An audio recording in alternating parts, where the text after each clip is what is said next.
মাশাআল্লাহ, দেখেন ফলের সাইজ কি! একটা ফল প্রায় 500 থেকে 600 গ্রাম হয়ে যাবে। খুব সুন্দর সাইজ হয়েছে এবার। গাছে সব ধরনের ফল আছে, ফুল আছে, ফল আছে, আবার কিছু ফল পেকেও যাচ্ছে। এই যে একটা ফল পেকে গেছে, এটাও কিছুটা পাকতেছে। তো আজকে এগুলা তো পারা যাবে না, এখন মিষ্টি লাগবে না যদি পেরে ফেলি। তো এটা আমি কিছু এই দিক ঘুরে দিলাম, ঢেকে দিলাম। তো ঢাকার কারণ হচ্ছে রাত্রের বেলা বিভিন্ন পাখি কিংবা বাদরে খেয়ে ফেলতে পারে, তাই পলিথিন দিয়ে যদি ঢেকে দেই, এটা দিয়ে তো আর 1 থেকে 2 দিন থাকবে গাছে। আর পাখি খাবে না, বাদরে খাবে না, ফলগুলো নষ্ট হবে। ধন্যবাদ। দেখেন মাসাল্লাহ, মানে প্রতিটা খুঁটিতে অনেক সুন্দর সুন্দর ড্রাগন। দেখেন কোনো কিছু, কোনো স্বাদ, কোনো প্রকার টনিক, একদম মানে প্রাকৃতিক ভাবে ড্রাগন গুলো, ফলগুলো ধরেছে। আমি এবছর কিন্তু আমার কোনো ড্রাগন গাছে কোনো খাবার দিই নাই, এক ফোঁটা খাবারও আমি এই বছর দিই নাই। গতবার কিছু আমি জৈব সার আর কিছু রাসায়নিক সার দিয়েছিলাম, তো এই বছরটা অবহেলা করেছি।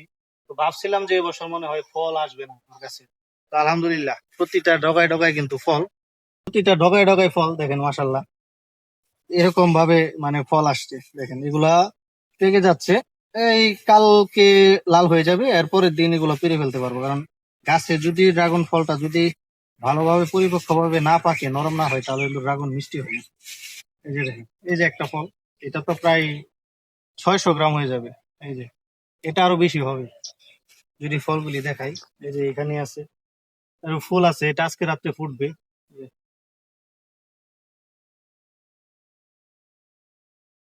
এটা তো এটা তো না, ইউজ করো, খুব বড় বড় ফল হয়ে যাচ্ছে। ঠিক আছে?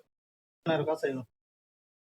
দেখেন এই গাছটাতে কিরকম ফল, দেখেন একই জায়গায় দুইটা ঘুরে আসছে। এই যে এখানেও দুইটা, এইখানে দুইটা, যেমন জমজ হয়ে রয়েছে, খুব সুন্দর। এই গাছটাতে আমার ফলন বেশি হয়। এই যে এটা এখানেও আছে, মানে প্রচুর ফল আছে কিন্তু গাছগুলাতে। এই যে এটা একটা নতুন ফুটি, দেখেন এই যে পেকে যাচ্ছে, ফুল আছে। ওই যে ওই পাশটাতে প্রচুর ফুল আছে, ফল আছে। ইউজ করো, কেটলো।